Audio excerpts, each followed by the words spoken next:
앞에 전이라고 나와 있다. 라는 것은 전이라는 말이 붙으면 일단은 여러 가지 글의 종류가 있지만 여기에서는 소설이다 라고 생각하시면 돼요. 소설이라는 거는 문학의 네 가지 갈래, 서정, 서사, 교술, 극 갈래에서 서사 갈래에 해당한다. 서사 갈래라는 말은 사건을 풀어냅니다. 스토리가 있어요. 이런 이야기죠. 최척전은 임진왜란과 정유재란을 배경으로 해서 임진왜란 때 외놈들 쳐들어오고 몇 년 있다가 한번 또 쳐들어오죠. 그걸 이야기를 배경으로 해서 역사적 사건을 배경으로 하고 있구나라고 보시면 됩니다. 실제 있었던 사건을 배경으로 하니까 왠지 사실감이 좀 높아질 수가 있겠지. 한 가족의 이산, 흩어짐과 재회, 만남을 통해 이 말이 중요해요. 당대 민중의 고통을 어떻게 사실적으로 나타내고 있는 작품이다. 이 소설을 통해 작가가 말하고자 하는 바 두 글자로 줄이면 뭐예요? 주제. 그러한 주제를 드러내기 위해 사용한 문학적 형식을 파악함으로써 소설 작품의 구성 요소와 전체의 관계를 이해할 수 있다. 너무나 안타까운데 소설의 세세한 부분까지 이해하려고 애써주세요 정도입니다. 밑으로 내려가죠. 한문 소설이고요. 군담 소설이고 군담 소설은 전쟁을 배경으로 하는구나. 애정소설, 남녀 간의 사랑 이야기도 들어있나 봅니다. 사실적이고 불교적이고요. 여기 우연적인데 읽다 보면 너무 우연적이야. 배경 조선시대에 조선의 남원, 중국, 일본, 중국, 안남, 베트남 어머 세상에 일본, 중국, 안남 이러면서 전체 동아시아 가 배경으로 들어가 있습니다. 고전 소설지고는 굉장히 특별한 내용이에요. 어느 특정한 한 나라가 아니라 만남, 이별, 재회를 반복해서 구성합니다. 서로 사랑하는데 전쟁 때문에 헤어져. 어째저째 하다가 우연히 또 다시 만나. 근데 전쟁이 또 터지면서 또 헤어져. 그러다가 또 우연히 또 만나. 이러한 것들. 시대적 상황과 전쟁으로 인한 백성들의 고통을 아까도 네모 쳐놨었죠. 사실적으로 표현해 줍니다.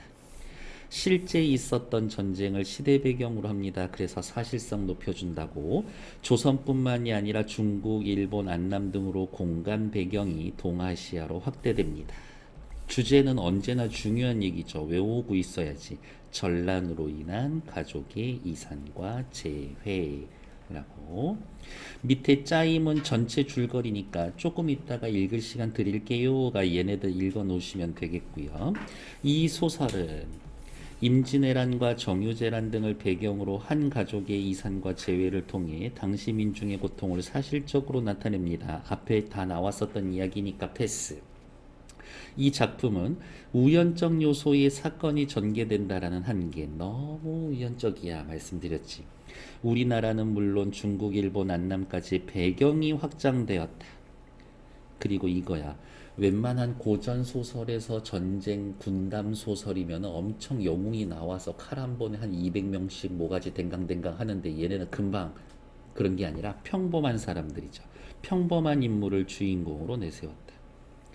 여성을 역경을 극복하고 운명을 개척해내는 인물로 그렸다.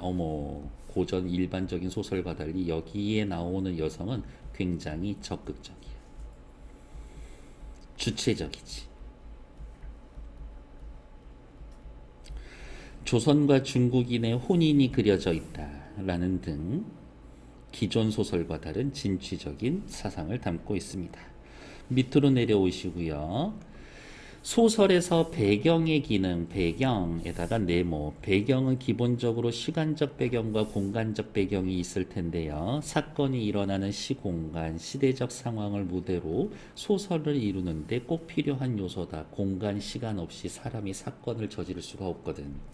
소설에서의 배경은 단순히 사건의 무대로만 존재하는 게 아니라 밑줄, 사건 전개에 매우 중요한 역할을 합니다. 소설 속 배경은 작품 전체의 분위기를 형성하고 현실감과 사실감을 부여하며 현장감을 느끼게 합니다. 내가 그 자리에 있는 것처럼. 또한 인물의 심리나 앞으로 전개될 사건에 대해서 암시합니다. 주제를 뚜렷하게 부각하는 기능을 합니다. 밑도 끝도 없이 인물 사건 배경 중에서 배경 얘기를 이렇게 해놨다. 아, 이 소설 배경 중요하구나. 시간적 공간적 배경. 시간적 배경은 전쟁 때였고 공간적 배경은 동아시아 여기저기였었는데 걔네들 중요하구나 생각하시면 되죠. 21페이지 꼼꼼하게 읽어보시는데 1분 30초 드릴 거예요. 시작.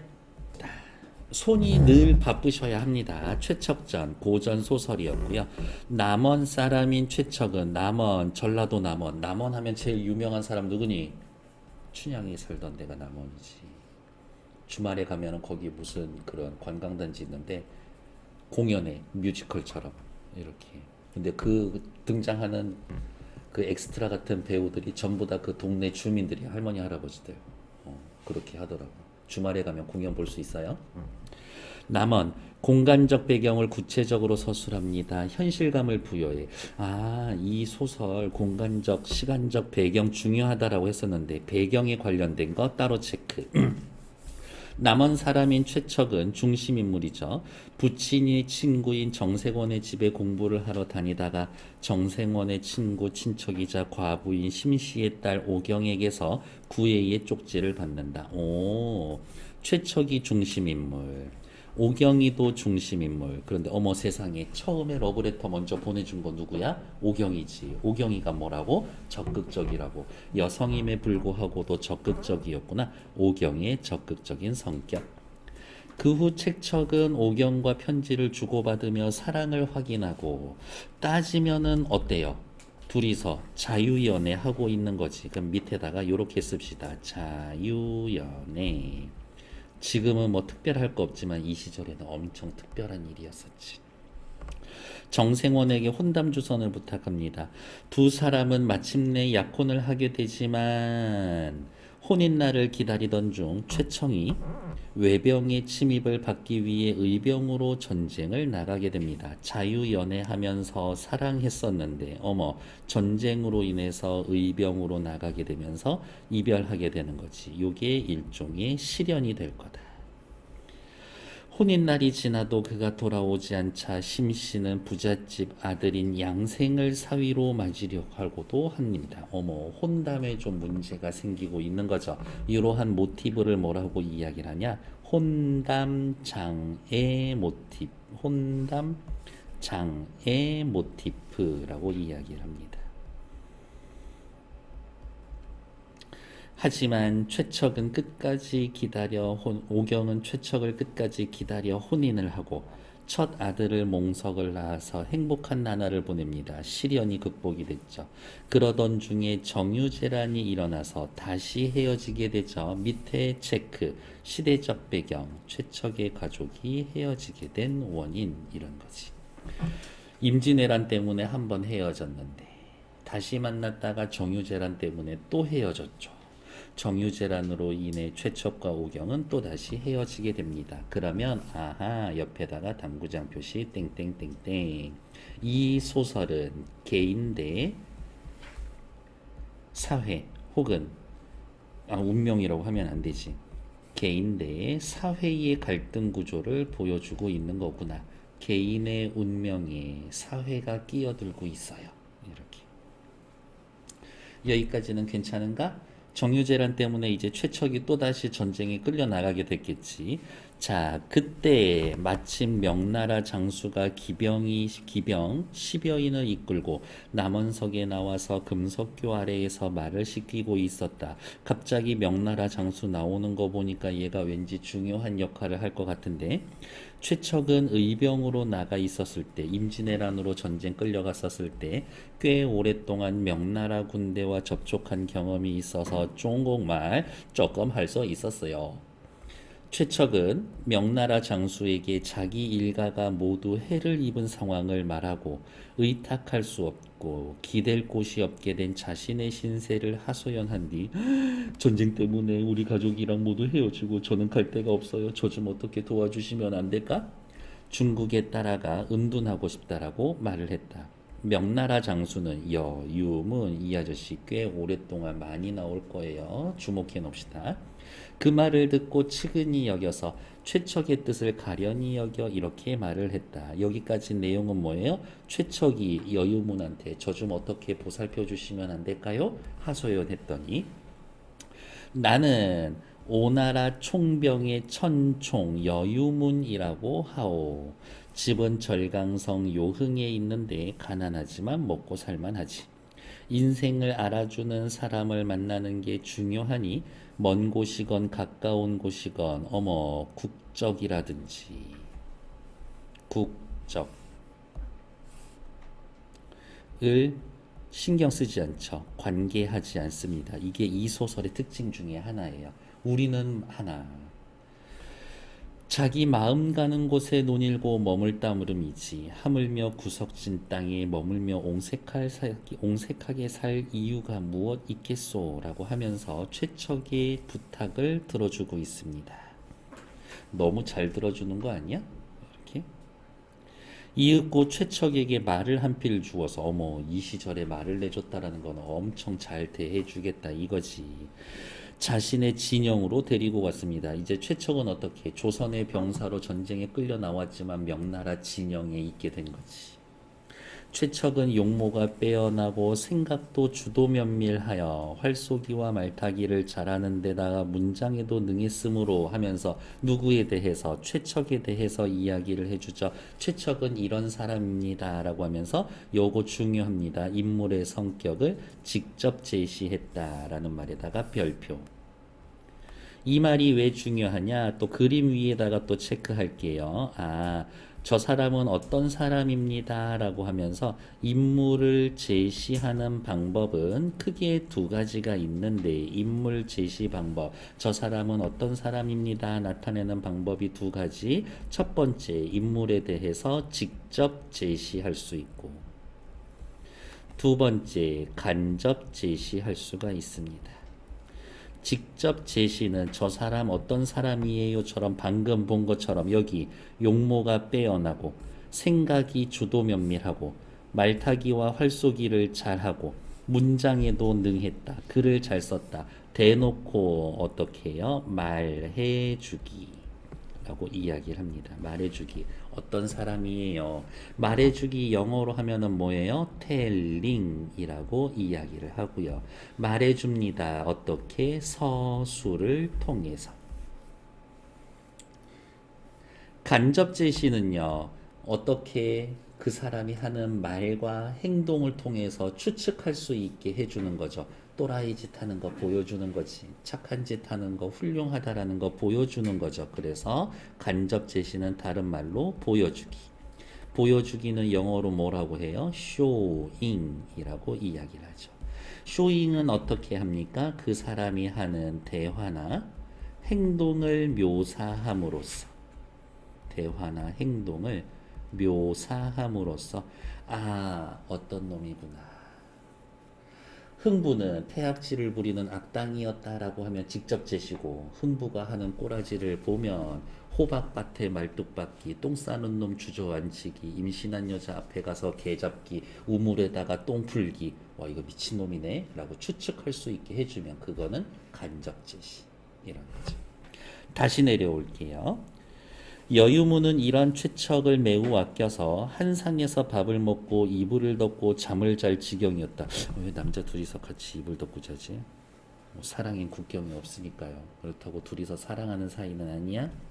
얼마 뒤 총병의 군대가 명나라로 돌아가게 되었다.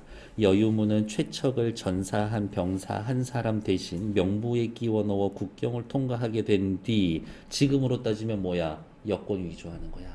신분증 위조해서 들어가는 거지. 표면적으로 최척은 이제 누구야? 명나라 사람이 된 거네. 요흥으로 데리고 가서 함께 살았습니다. 엄청 많이 도움을 주고 있죠. 오른쪽으로 넘어오셔서 작품의 시대적 배경, 중요한 얘기는 요것만 기억하시면 됩니다. 지금 우리가 읽고 있는 이 부분은 임진왜란을 배경으로 하고 있구나. 끝. 옆 페이지로 넘어가서 23페이지 보러 갈게요.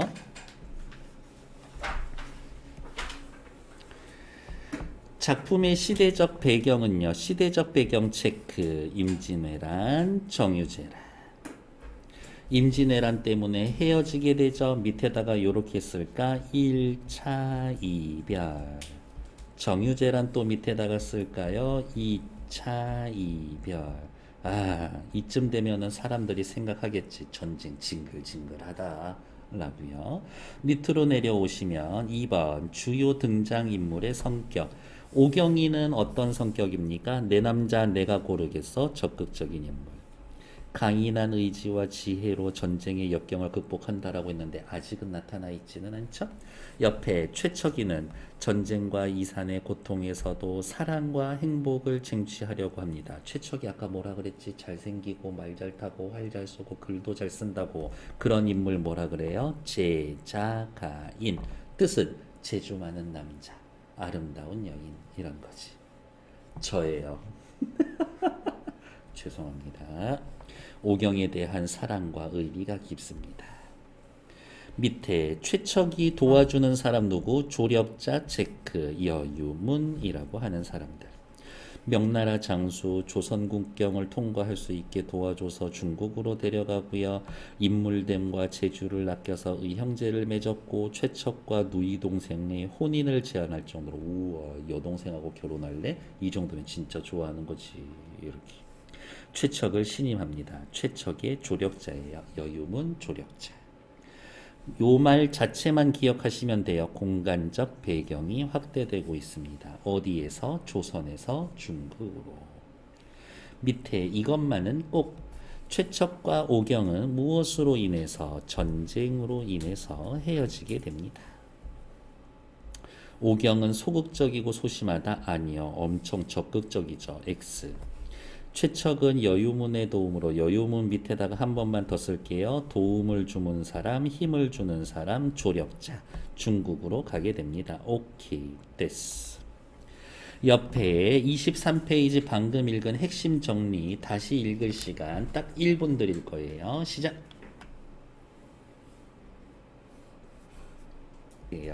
옆에 4번 문제만 체크할게요. 기역과 같은 인물의 상황. 기역. 의탁할 곳이 없다. 기댈 데가 없어요. 의지할 데가 없습니다. 의지할 데가 아무 데도 없어. 세상에 어머나. 세상에 나 혼자야.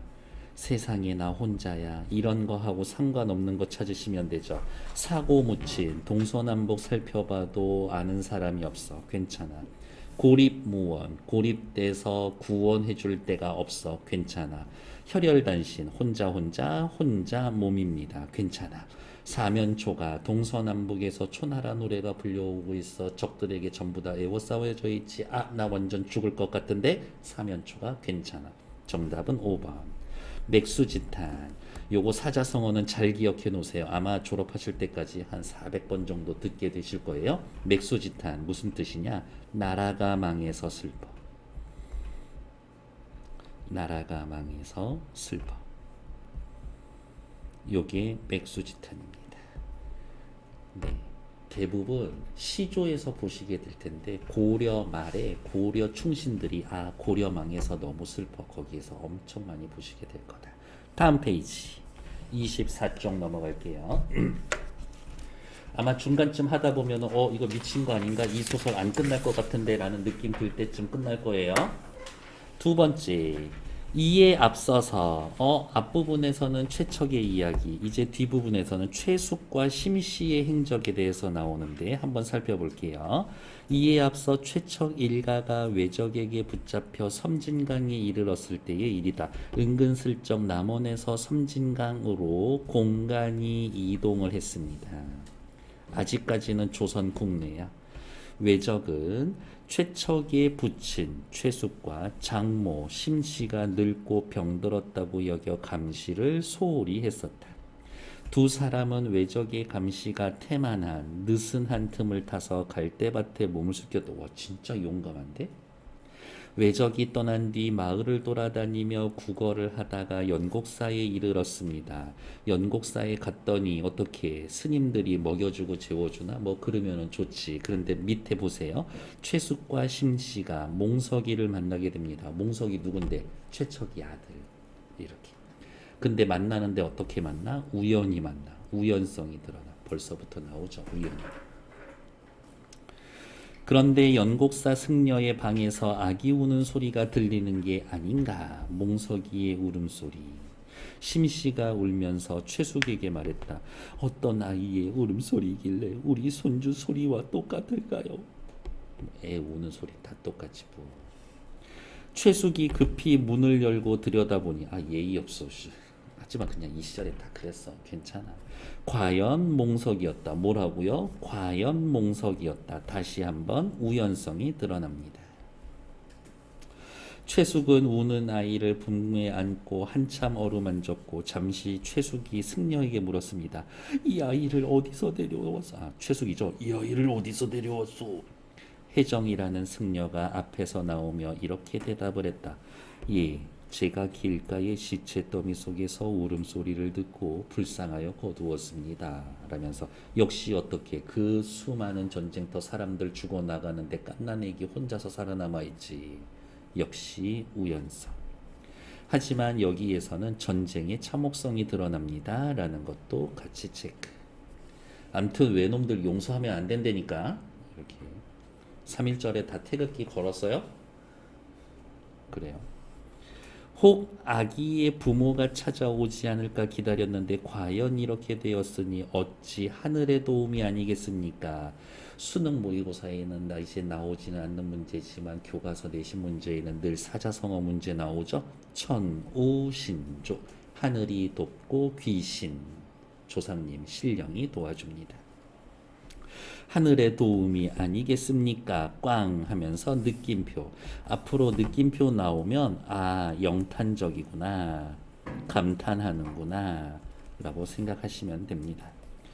최숙은 손자를 찾은지라. 손자 이름 누구지? 몽석이. 몽석이는 누구야? 최숙. 최숙의 아들 최척. 최척의 아들 최몽석. 최숙, 최척, 최몽석. 심씨와 번갈아 업어가며 집으로 돌아왔다.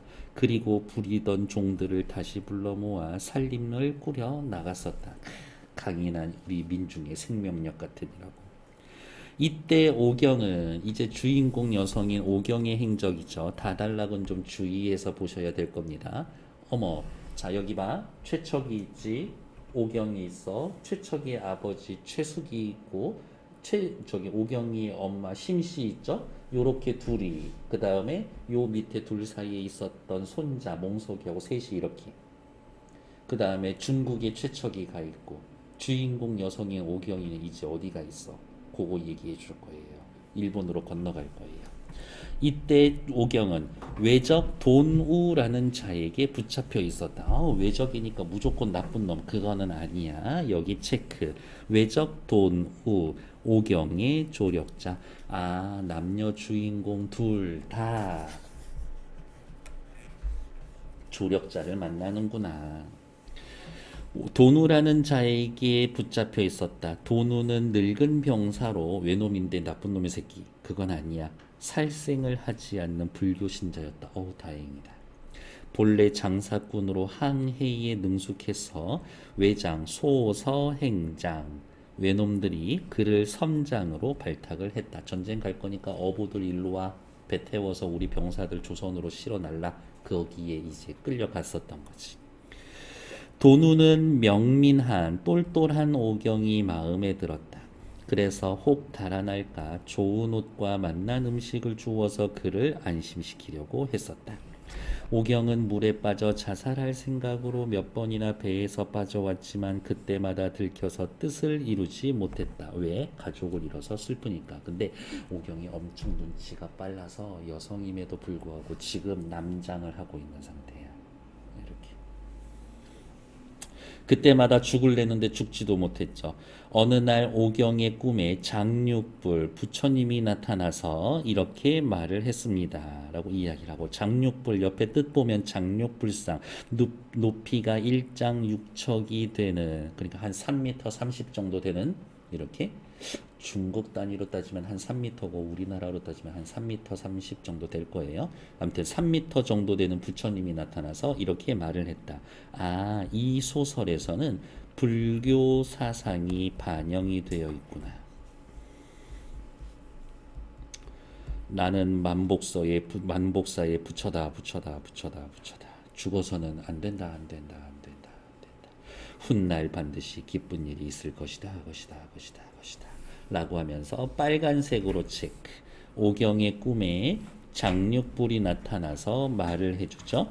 죽어서는 안 된다. 훗날 반드시 깊은 일이 있을 것이다. 훗날 가족과 재회할 것을 암시하죠. 앞으로 오경에게 좋은 일이 있을 것임을 꿈속 인물을 통해 좋은 일이 있을 것이다. 직접적으로 서술을 해준다. 일종의 이 꿈은 뭐예요? 앞으로 일어날 사건을 알려주니까 예지몽이라고 하시면 되겠지. 꿈속에 부처님이 나타나서 죽지 말라고 이야기하면 믿을만 하겠지. 오경은 꿈에서 깨어 그 꿈을 가만히 생각해 보니 그런 일이 어떤 일, 가족과 재회하는 일이 전혀 없으리라는 법도 없을 것 같았다. 이에 억지로 먹으며 목숨을 보존했다. 꿈을 통해서 어떻게 오경이는 절망에서 희망으로 태도를 바꿔 먹었습니다. 오른쪽 위로 올라갈게요.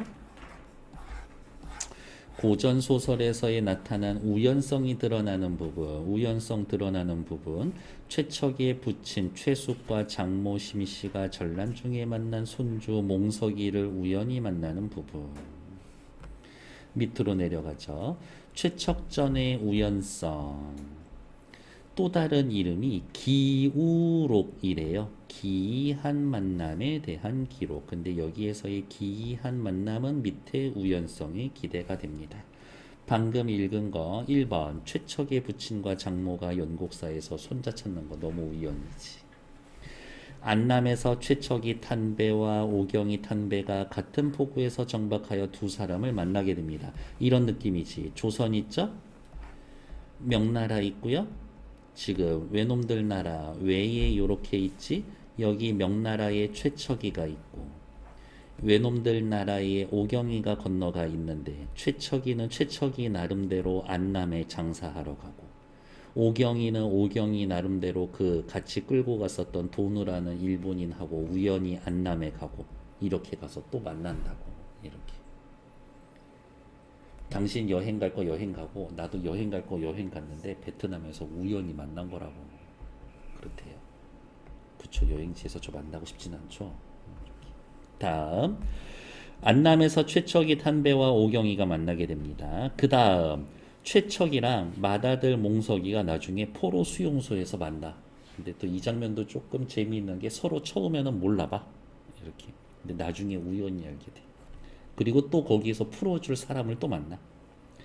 고국으로 돌아온 최척의 병을 낫게 해준 우연히 만난 중국인 며느리가 홍도의 아버지였었다. 아픈데 약 주는 거를 보면은 나중에 중국에서 생겼었던 며느리. 뭐 그런 식인 겁니다. 우연에 우연이 겹치고 있습니다. 이런 거 드라마로 만들면 욕먹어. 복선이라는 말 뭐였는지 혹시 알고 있어요? 다 알고 있어요. 앞에 일어날 사건을 암시해 주는 거. 이 소설에 나타나 있는 복선 뭐 있었지? 오경이 꾸는 꿈 있었죠. 그러면 옆에다가 오경의 꿈 요렇게 하나 써 놓으시면 될 거다. 다음 페이지 넘어갈게요. 오경의 꿈의 역할은 복선의 역할을 합니다. 오경의 꿈. 절망에서 벗어날 계기가 될 거다. 좋은 일이 일어날 거다. 복선의 역할을 합니다. 저는 그냥 예지몽이라는 말 써드렸고요. 자, 최척이한테에서도 조력자가 있었지만 오경이한테도 조력자가 있었죠. 돈우라는 사람들. 밑으로 내려가고요. 이 작품에 나타난 우연성 계속 읽어서 지금 읽지는 않을 거예요. 밑으로 내려와서 OX 문제 풀러갈게요. 오경은 외적 돈우에게 잡혀 고초를 겪는다? 아니요. 왜? 따지면 돈우도 오경이에게 있어서의 조력자니까. 외적은 최척을 잡기 위해 최척의 부친과 장모를 풀어준 게 아니라 눈치껏 잘 도망간 거죠. X.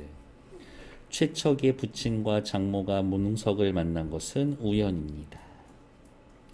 최척과 오경의 아들인 몽석이의 목숨을 구해준 것은 승려였었죠.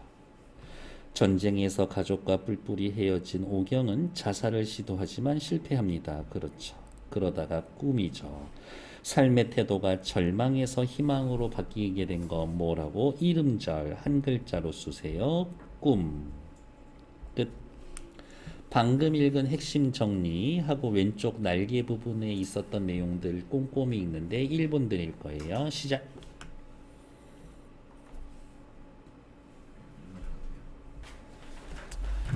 도누이의 집은 나고야에 있었다. 어디서 봤는데 세상 그렇게 재미없는 도시라고 그러던데.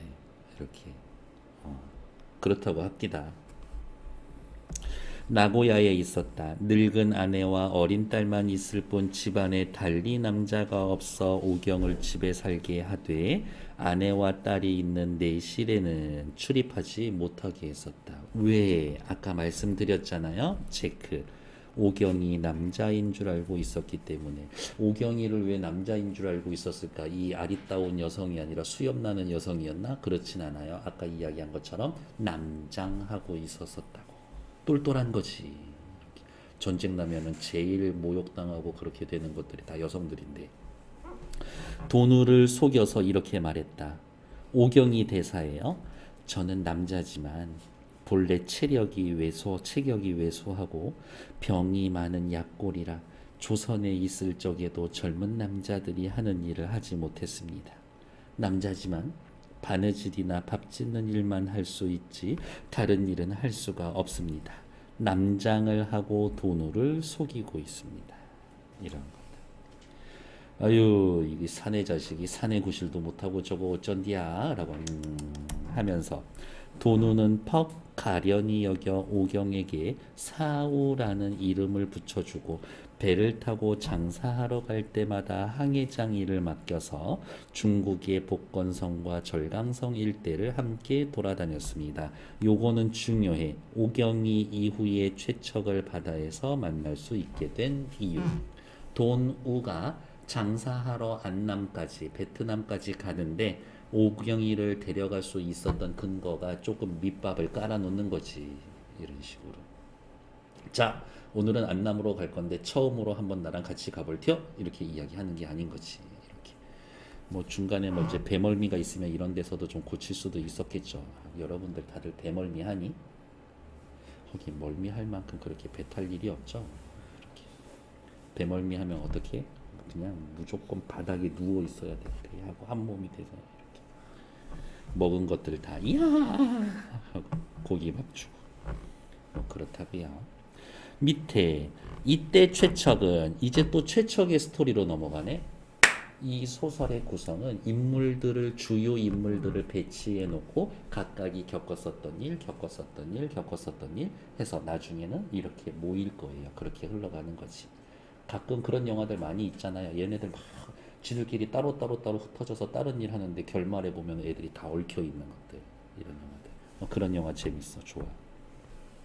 이때 최척은 요흥에 머물며 여유문과 의형제를 맺었다. 여유문이 누구였었더라? 까먹기 전에 한 번만 더 쓸까? 최척이에게 있어서의 조력자였죠. 여유문이 누이 동생을 최척에게 시집 보내고 싶어 하는 마음을 내보이자 그만큼 여유문의 신임이 두터워. 여유문하고 있으면서 엄청 잘했나 보네, 최척이가. 최척이 완강히 거절하면서 이렇게 말했다. 너 결혼할래? 저 여자랑 내 여동생이랑? 근데 거절했대. 왜 그래? 우리 일가족이 외적의 침탈을 입어서. 외적의 침탈 위에다가 쓸까요? 임진왜란. 지금은 두 번째 헤어진 거니까 정유재란 때문에 지금껏 늙은 부친과 가녀린 아내가 살았는지 죽었는지 몰라 제사도 지내도 못하고 있습니다. 가녀린 아내 누구 얘기하죠? 이 글의 여주인공 오경이 얘기하죠. 이런 처지에 혼인하여 나 혼자 편안히 살 궁리를 할 수 있겠습니까? 이거 엄청 중요한 대사예요. 오경과의 부부간의 도리를 지키고자 한다. 남자도 절개를 지킵니다. 대부분은 여자만 절개 지키는데 이 소설에서 주인공은 남자도 절개를 지키고 있어. 그 정도 해줘야지. 이렇게. 여유문 여동생이 예쁘지 않았나? 그랬을 수도 있어요. 이렇게. 너무 세속적인가? 지금 얘기는 패스. 엄청 여유문 동생 예뻤었는데 오경이와의 의리 때문에 결혼 안 한 걸로 합시다. 이렇게 제가 너무 하찮은 생각을 하고 있었네요. 이렇게. 여유문도 최척의 생각을 의롭게 여겨서 더 이상 권유하지 않았다. 그냥 해본 말 아니었나? 받아들였으면 안 되는데 이랬을 수도. 역시 또 세속적이었죠. 그해 겨울 여유문이 병으로 죽었다. 최척이한테 이 상황이 도움이 될까 문제가 될까? 문제가 되겠지. 최척은 의탁할 곳이 없게 되자 여유문 하나 보고서 그 집에 얹혀서 살고 있는 건데 여유문 죽으면 엄청 눈치 보이지. 그러려면 결혼 사실은 했었어야 돼. 그러면 붙어 있을 수 있었겠지. 그것이 최척이 어디가 있어 의탁할 곳이 없게 되자 어머 우리 아까 봤었던 사자성어 나오죠. 사고무친 이렇게 나오죠. 그러면 여러분들이 하셔야 할 일은 뭐예요? 우리 아까 봤었던 사자성어 나왔었던 부분 가서 나머지 3개 찾아다가 한 번 더 써놓는 거지. 나머지 3개 뭐 있었었더라 라고 해보면 사고무친 위에다가 추가로 제가 그냥 써드릴게요. 고립무원 혈혈단신. 근데 여기 사면초가는 조금 의미가 달라. 전쟁터에서 이렇게 적들에게 완전히 포위당해서 이게 죽기 직전 상황이라 사면초가는 빼고 요거 2개만 더 쓸게요. 양자강과 회수를 떠돌며 명승지를 두루 돌아보았다. 솔직히 이 정신이면은 조선으로 돌아가려고 좀 애 좀 써줘야 되지 않나? 나는 그래. 용문도 보고 우혈도 구경하고 원수 상수까지 이루고 배 타고 동정호 악양로 고소대에 올랐다라고 하면서 누구 최척이의 여정을 보여주고 있죠. 그냥 팔자좋게 사실은 놀러 다닙니다. 산과 강가에서 노래를 부르기도 하고 구름 사이를 배회하기도 했습니다. 그러다 보니 어머 마음속 한 가지 생각이 스물스물 떠오릅니다. 속세를 버리고 싶은 마음. 전쟁 때문에 사는 게 너무 괴로워. 해섬도사 왕용이라는 사람이 청산성에 은거하며 신비로운 선약, 신선들이 먹는 약, 이 시절의 최고의 그 중국에서의 화두는 불로장생이지. 그런 것들. 신선이 되는 술법이 지녔다라는 말을 듣고 총나라 땅으로 가서 그 술법을 배우리라고 마음먹었습니다. 신선이 될 거야. 속세를 버릴 거야. 요 부분은 중요해요. 의탁할 곳을 잃은 최척이 유랑하면서 삽니다. 어떻게? 요약적으로 제시해 줍니다. 자세하게 해주지 않죠. 밑에 나와 있는 최척전이 되짚어본 가족의 의미 요거 조금 이따 읽을 시간 할 때 보시면 되고요. 오른쪽에 복권성, 절강성, 양자강 회수 패스. 다음 고전소설의 남장 여자 모티브 여기 요 부분 볼게요. 여자 주인공이 남자처럼 보이게 모습을 바꿔 일정한 활약을 거둡니다. 아하, 남성 중심 사회에 대한 비판을 드러내는 거 대부분 홍계월전이지만 보통 고전 소설의 남장 여자 모티프는 남성 중심 사회에 대한 비판 의식을 드러내기도 합니다만 이 소설에서의 오경은 생존 방식이었었던 거지. 생존 방식이었었던 거야. 그래서 네, 조금 다르기는 하다. 다음 페이지 살펴볼게요. 전쟁이 야기한 비극적 상황. 전쟁으로 인해서 어떻게 가족들이 뿔뿔이 흩어져요. 서로 만나지 못하고 생사도 모르게 지냅니다. 2글자로 줄이면 이산. 헤어질 흩어질 이산. 고국과 고향을 떠나 여기저기 떠도는 삶을 살게 됩니다. 요 말만 기억하세요. 공간적 배경이 확대되고 있습니다. 라는 것들. 그런데 나고야, 복건성, 절강성, 요흥, 양자강, 회수 전부 다 실제로 있는 지명이거든요. 실존하는 지명 제시, 사실성을 높여준다. 근데 사실성 높여놓으면 뭐해? 우연성이 너무 강한데. 밑으로 내려와서 오경이는 남장하고 있죠. 왜 그렇습니까? 살아남기 위해서. 그런데 도누는 그거를 알아차리지 못하고 있습니다. 어머, 도누는 오경이 여자라는 사실을 알아차리지 못한다. 오. 최척은 여유문이 여동생이 마음에 들지 않아 혼사 제의를 거절했다. 그건 아니라고. 뭐 때문에? 의리를 지키기 위해서라 그랬죠. 오경을 가련하게 여긴 도누는 배를 타고 뭐 하러 다닐 때마다, 장사하러 다닐 때마다 오경이 데리고 나갔습니다. 여유문이 병으로 죽자 최척은 명승지를 떠돌아다녔습니다. 최척은 무엇이 되고 싶어 해서 신선이 되기 위해서. 어머, 이런 빼먹었네. 신선 해놓고요. 그 얘기를 왜 빼먹었을까? 신선 처음 나왔었던 이야기. 신선. 네, 신선이 되고자 했다. 밑에다가 도교 사상이 반영되어 있습니다. 불교 사상도 반영되어 있고요. 도교 사상도 반영되어 있지. 26페이지 맨 밑에 최척전이 뒤집어 본 가족의 의미, 그 다음 27쪽 오른쪽에 핵심 정리 꼼꼼하게 있는데 얘는 1분 30초 드릴게요. 시작. 28쪽 아직까지는 계속 최척이 이야기하고 있죠. 위에다가 슬쩍 써놓을게요. 최척. 근데 우리 솔직히 얘기하자고. 신선 될 수 있어? 신선 되기 쉽나? 신선 되는 사람들이 있어? 신선 실제로 있어? 될 수 없지. 최척이 송우라는 사람이 있는데 어쩜 이렇게 사람을 잘 만나는지. 송우라는 사람도 최척이에게 있어서의 조력자입니다. 호가 학천이고 집은 항주 용금문 안에 있었다.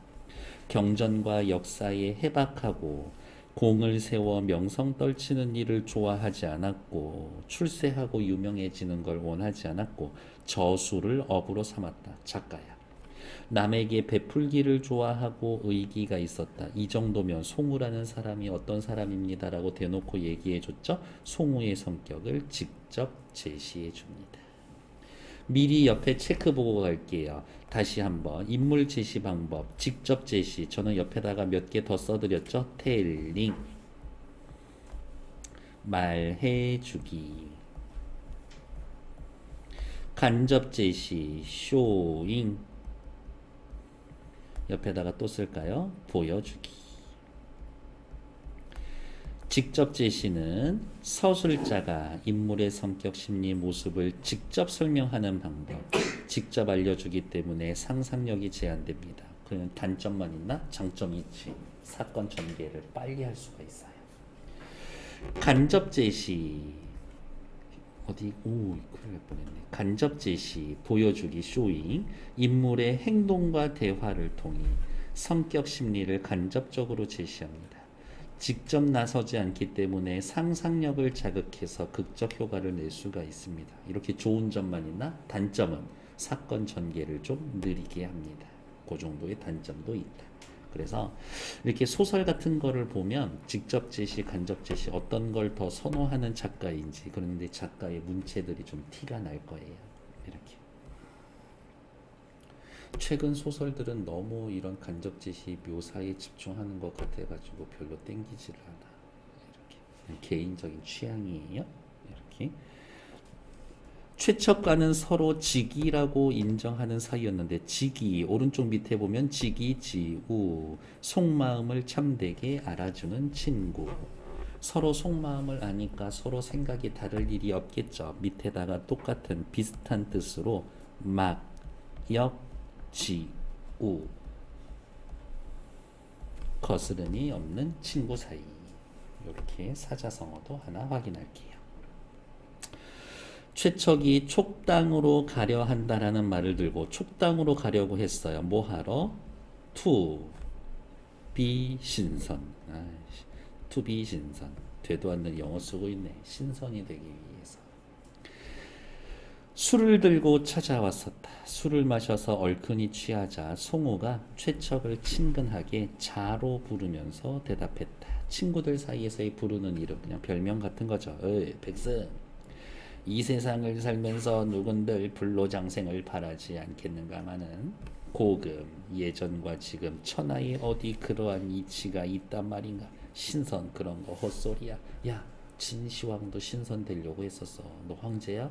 황제도 못한 걸 네가 하겠다고? 남은 생이 얼마나 된다고 불로장생의 약을 먹고 굶주림을 참으며 괴로움을 자초하며 산도깨비의 이웃이 된단 말인가? 헛소리하지 말고 나와 함께 배 타고 5월 땅을 오가면서 비단이나 차를 매매하며 남은 생을 즐기는 게 세상사에 통달한 사람이 할 일이 아니겠는가? 신선 같은 헛소리 하지 말고 그냥 우리 장사나 하러 다니자. 여기저기 놀러 다니면 그거 되게 재밌어. 이렇게. 최초 귀 엄청 얇죠. 호련 깨닫고 마침내 송우와 함께 길을 떠났습니다. 어디로 가야 돼? 이제 안남 가야 돼. 안남. 안남 가서 뭐 할 거야? 의도하지는 않지만 우연히 오경이 만나러 갈 거야. 경자년 1600년의 봄이었다. 시간적 배경 위에다가 또 한마디 써놓을까요? 구체적. 요 정도면 엄청 구체적인 시간적 배경이지. 최척은 송우를 따라 한 마을의 장사꾼들과 함께 배를 타고 안남으로 갔습니다. 안남 별표. 안남에서 재회가 할 거고요. 그 다음에 또 중요한 거 공간적 배경이 동남아시아로 확장되고 있다. 이때 일본배 10여 척도 같은 포구에 정박해 있었다. 왠지 가슴이 두근두근. 일본배 10여 척에 누구 있을까? 오경이 있을 거예요. 열흘 넘게 머물어 4월 초 이튿날이 되었다. 하늘엔 구름 한 점 없고 물빛은 비단처럼 고왔습니다. 쓸쓸한 분위기, 배경에 대한 사실적 묘사. 바람이 그쳐 물결이 잔잔했고 사방이 고요해 그림자같이 보이지 않았습니다. 어머, 쓸쓸하고 고즈넉한 분위기. 다시 체크. 뱃사람들은 깊은 잠에 빠져 있었고 밤 간간히 물새 울음소리가 들려올 뿐이었다. 물새 울음소리. 일본배에서는 염불하는 소리가 들렸는데 그 소리가 매우 구슬펐습니다. 구슬픈 소리 두 가지 누구랑 누구? 물새 울음소리, 염불하는 소리. 구슬픈 소리. 잠들지 못하고 있는 최척의 외로운 정서를 심화시키는 소리.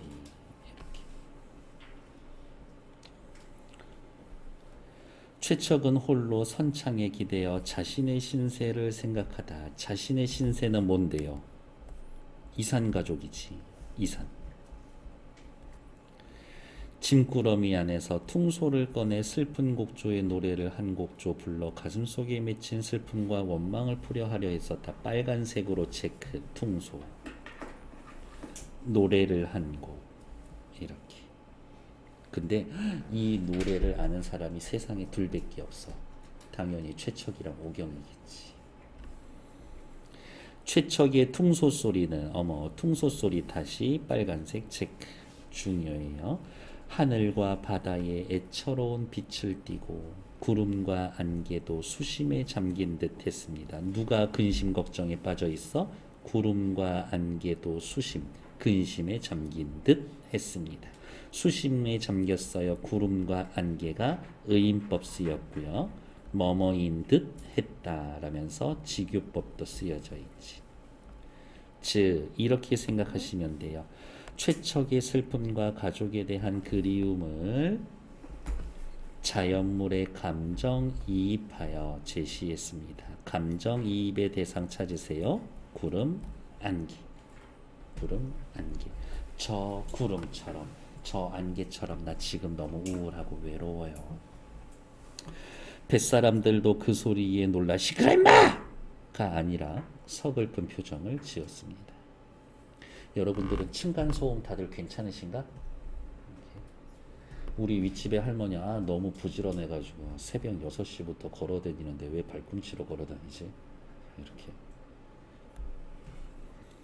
그때 문득 일본 배에서 아무튼 그렇다라는 것들. 뱃사람들이 모두 놀라 일어나서 모두 서글픈 표정을 지었다. 문득 일본 배에서 연불하던 소리가 연불하던 건 누구야? 오경이네. 오경. 어머! 저거 우리 오빠랑 나만 아는 노랜데? 깜짝 놀라는 거지. 연불하던 소리가 뚝 그쳤습니다. 그리고 조선말로 시를 읊는 소리가 들렸습니다. 조선말로 시 읊는 소리에다가도 체크. 퉁소소리 에 의해서 오경과 최척이가 서로를 알아볼 수 있게 되는 계기가 될 거라고. 어디가 있냐? 여기 있죠. 여기 퉁소. 여기 보세요. 퉁소. 여기.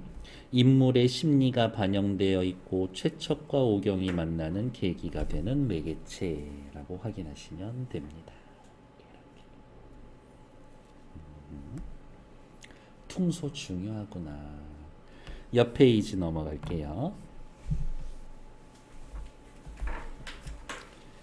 송우라는 사람이 신선사상에 대해서 비판을 하죠. 신선사상에 대해 비판하는 사람은 송우.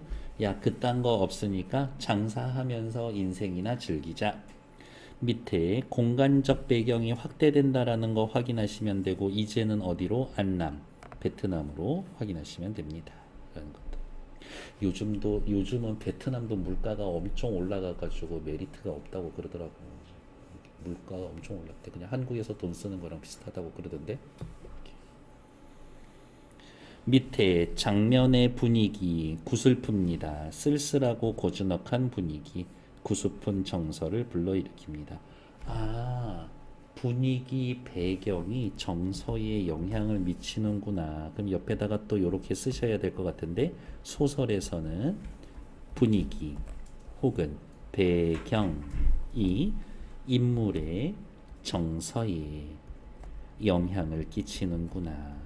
아, 그래서 배경 중요하게 보라고 했구나 라고. 밑으로 내려가자. 송우와 최척은 가까운 친구 사이니까 자로 부르죠.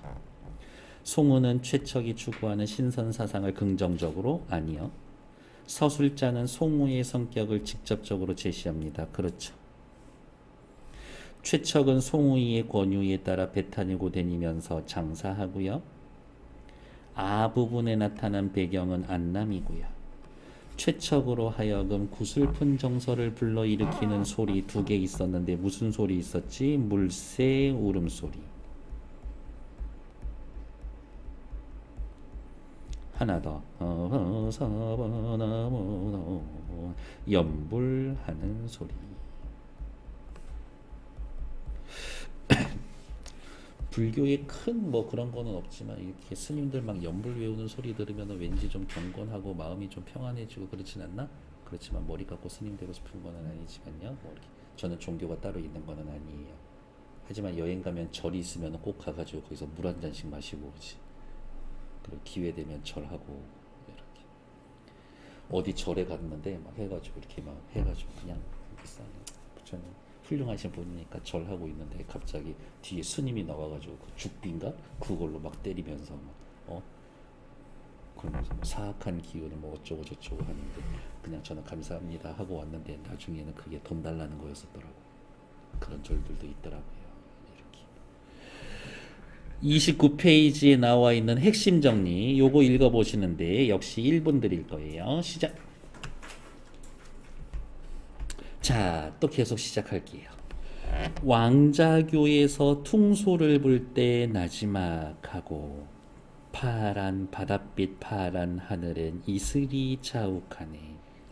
푸른 난새 함께 타고 날아가리니 복례산 안개 속에서도 길을 잃지 않으리 라고 하면서 빨간색 체크. 과거의 오경이 최척의 퉁소 소리를 짓고 지은 시. 최척과 오경이 만나게 되는 매개체 역할을 합니다. 이 네 줄짜리 시를 아는 사람은 세상에 최척이랑 오경 둘밖에 없는 거니까 저 시를 읊고 있다? 이거 무조건 오경이 아니면 최척인 거지.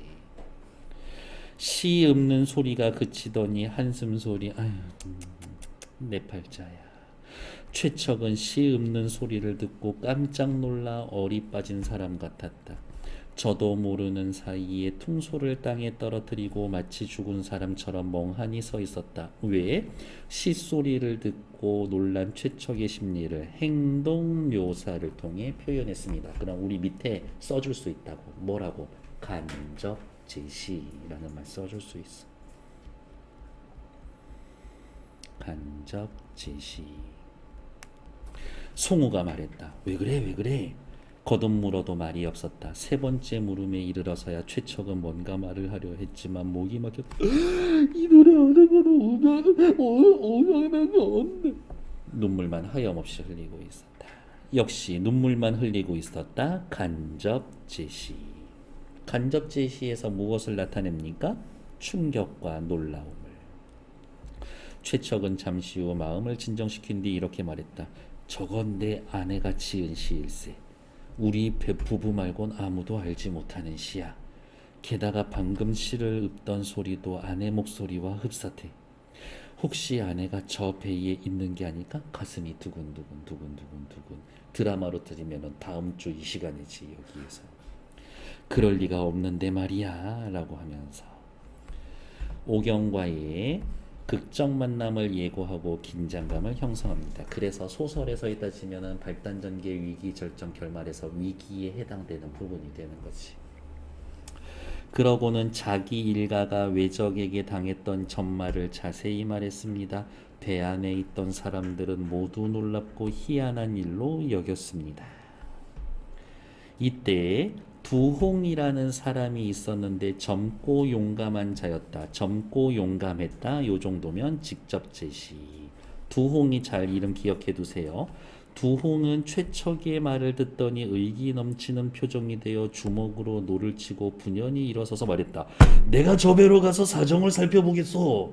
아내 이름이 뭐라고? 오경씨 계시오? 라고 가서 직접 물어보겠대. 시를 읊은 사람이 최척의 아내인지 살펴보겠다. 의기 넘치고 성급한 두홍의 성격이 간접적으로 제시되어 있죠. 어떻게? 노를 치고 분연히 일어서면서 요렇게 대사를 하는 거를 통해 그래서 요렇게 화살표. 두홍이란 인물에 대해서는 직접 제시, 간접 제시 다 있구나 라고 확인. 송우가 두홍을 말리면서 말했다. 야심한 시각에 소란을 일으켰다가는 큰 난리가 날지도 모르네. 내일 아침에 조용히 처리하는 게 좋겠어. 송우는 신중하고 침착해. 인물의 성격이 행동과 대사를 통해서 어떻게 서로 대조되고 있구나라고. 둘이 싸워서 쌍화살표가 아니라 성격이 대조다라고 해서요. 사람들은 모두 그런 게 좋다고. 최척은 잠이 오나 안 오지 앉은 채로 아침이 오기만을 기다렸다. 초조하고 긴장감이 고조되고 있습니다. 옆에 나와 있는 거 됐고 오케이. 31페이지 핵심 정리 보러 갈게요. 시 읊는 소리를 들은 최척이의 반은 일본 배에 아내가 있을 거라고 짐작합니다. 일본 배에서 누군가 조선말로 읊는 아내의 시, 우리 밖에 알지 못하고 목소리도 비슷하니까. 아니야 아내가 여기 있을 리가 없지. 조선도 아니고 안남 땅이기 때문에. 됐어. 밑에 나와 있는 거 등장인물의 성격 제시, 이게 중요해요. 두홍이의 성격은 직접 제시, 간접 제시 둘 다 했고, 송우의 성격을 제시할 때에는 간접적으로 제시를 했습니다. 대화를 통해서. 밑에 이 시대적 배경과 공간적 배경의 역할, 얘는 빨간색. 시대적 배경, 임진왜란, 정유재란. 사실성을 부여해 줍니다. 공간적 배경, 조선뿐만이 아니라 중국, 일본, 안남, 장대한 규모를 형성합니다. 그래서 나중에 그런 말 보시게 될 건데, 우리 동아시아, 아시아 사람들은 그냥 한 가족이에요. 이러한 사상이 반영되어 있음. 뭐 그렇게도 확인하실 거다. 밑으로 내려가죠. 오경이는 그 자리에서 즉흥으로 지은 시, 프리스타일 랩하는 거예요? 아니죠. X. 누구는 시 읊은 사람이 최척의 아내인지 확인해 보려는 누구를 말리고 있다. 송우는 두홍이를 말리고 있음. 이렇게 확인하시면 되겠고 4번 확인할게요. 나 자기 일가가 외적에게 당했었던 역사적인 배경 뭐였었지? 정유재란. 요거 하나 하시면 되겠죠. 다음 페이지. 제가 말씀드렸잖아요. 이거 언제 끝나나 라는 생각이 들 때쯤 끝난다고. 그때가 지금 요 타이밍이죠. 다음 페이지. 넘어가면 안 되지. 33페이지에 나와 있었던 거 31페이지죠. 31페이지 나왔었던 거 읽어보실 시간 역시 1분만 드리도록 할게요. 시작. 이윽고 해가 떠올랐다. 최척은 즉시 해안으로 내려가 일본 배 앞으로 다가갔다. 그리고 조선말로 물었다. 간밤에 시를 읊던 사람이 분명히 조선 사람이었소. 나 역시 조선 사람인데 한번 만나볼 수 있다면 그 기쁨이 타국을 떠돌다가 자기 나라 비슷한 사람을 보고 기뻐하는데 견줄 수 있겠소. 외국 나왔는데 고향 사람 만나면 얼마나 좋지 않겠소. 오경은 또 오경 나름대로 어젯밤 배 안에서 최초기의 퉁소 소리를 들었다. 퉁소 소리 우리 계속 빨간색으로 체크하고 있었죠? 그러면 위로 올라가서 시를 읊던 요것도 같이 빨간색이지. 둘 사이를 이어주는 매개체 역할을 하니까요. 조선 가락인데다가 귀에 익은 곡조인지라 혹시 남편이 저쪽 배에 타고 있는 건 아니까 의심하여 시험 삼아 예전에 지었던 시를 읊어본 것이었다. 똑똑해. 사자성어 외워둘게요. 이심전심, 염화미소, 염화시중 전부 다 밑줄. 무슨 뜻이에요? 말하지 않아도 알아요. 이거지. 말하지 않아도 알아요. 염화미소, 염화시중은 부처님 얘기예요. 갑자기 부처님이 이렇게 설법을 하다가 뭔가 다른 생각이 나서 싹 웃었는데 앞에 앉아있던 내가 같이 따라서 웃는 거야. 왜? 이런 생각하신 거 아닙니까? 어떻게 알았지? 이게 염화미소. 말하지 않아도 알아요. 그러던 차에 밖에서 최척이 말하는 소리를 듣고 허둥지둥 엎어질 듯 배에서 뛰어내려왔다. 무슨 얘기냐? 여기 있죠. 요 대사. 요만큼의 요 대사는 누구? 분명히 최척이가 말하는 거죠. 최척의 목소리거든. 남편 목소리인 거지. 그래서 이렇게 허둥지둥 뛰어나오는 거죠. 최척과 오경은 마주보고 서로 얼싸안아서 모래밭을 뒹굴면서 해더라. 기가 막혀 입에서 말이 나오지 않았다. 눈물이 다하자 피눈물이 나왔으며 눈에 아무것도 보이지 않았다. 이러다 눈 머는 거 아니야? 두 사람이 뱃사람이 주위에 삥 둘러서서 구경하는데 처음에는 이 두 사람이 친척이나 친군가 생각했는데 부부인 걸 알고 깜짝 놀랐다. 기이하기도 하구나. 하늘이 돋고 귀신이 도왔구나. 어머, 천우신조 또 나왔죠? 옛날에도 이런 밀이 없었다. 전대미문. 전대 이전 시대의 미문 들어보지 못했다. 뒷부분 줄거리. 최척은 오경과 함께 중국에서 살며 둘째인 몽선이를 낳고 몽선이가 장성을 하자 중국인인 홍도와 혼인을 시킵니다. 홍도는 그러면 최척과 오경이의 뭐가 되는 거지? 며느리 되는 거죠. 이듬해에 명나라와 후금 사이에 전쟁이 일어나자 후금은 나중에 청나라 되는 거. 최척은 명나라 군사로 전쟁터 나가게 되었습니다. 아우, 임진왜란, 정유재란, 그 다음에 명나라와 후금의 전쟁 3번이나 끌려갔어. 이렇게. 그랬다가 이제 포로가 됩니다. 어디에 포로가 됩니까? 후금의 포로가 됩니다. 후금의 포로가 됩니다. 최척은 자 여기 볼게요. 상황은 이런 상황이야.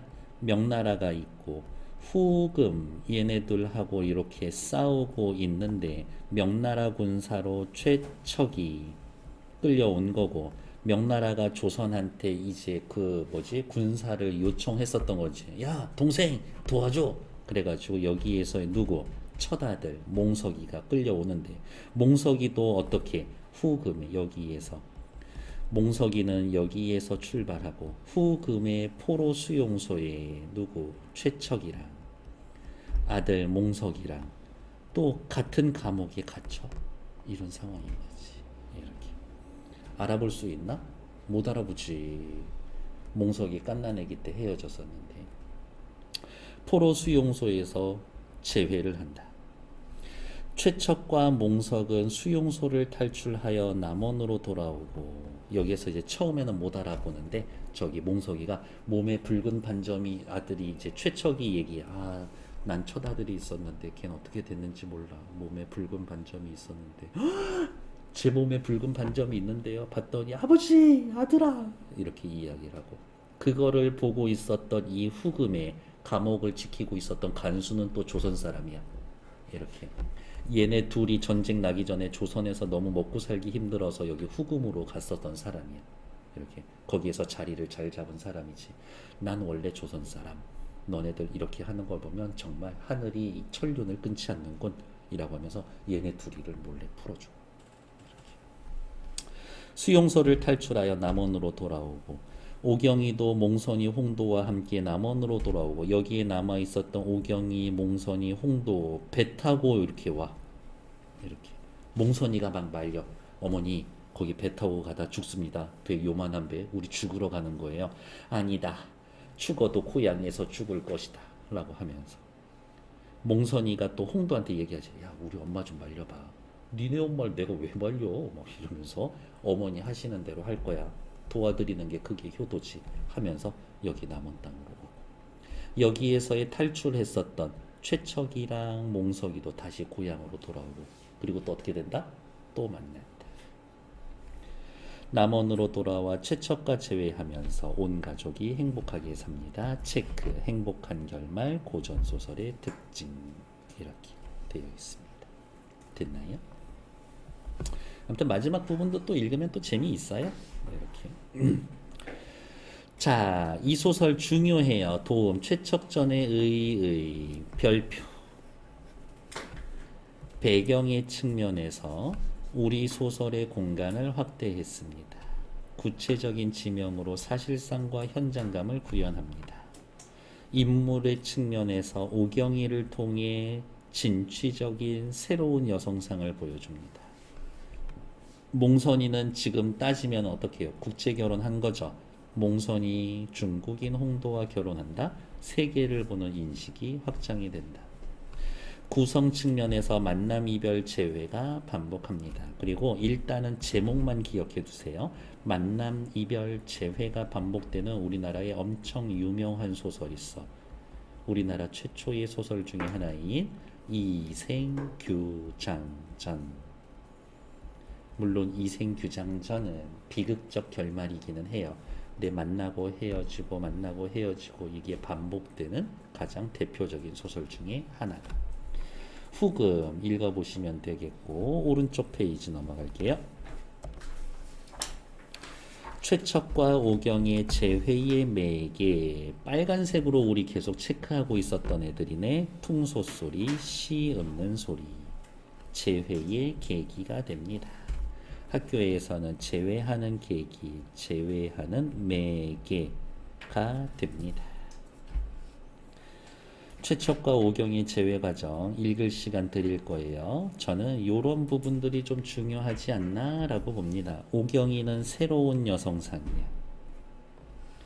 일반적인 여성과 달리 적극적이고 주도적이고 애정을 위해 과감한 결정을 내린다. 그리고 아까 막판에서도 어떻게 조각배 같은 거 타고 난 죽어도 고향에서 죽겠다 라고 이야기하고 목숨 걸고 들어오죠.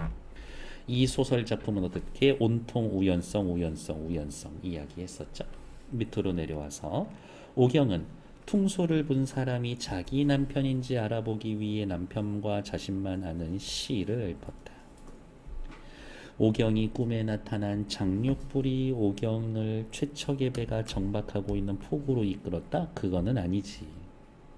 최척은 간밤에 시를 읊던 사람이 조선 사람이라고 확신한다? 그렇죠. 32, 33페이지 꼽사리로 나와 있는 부분들 읽는 시간 딱 1분 드릴 거예요. 시작. 제가 이렇게 시간 드리는 거 분명히 이유가 있습니다.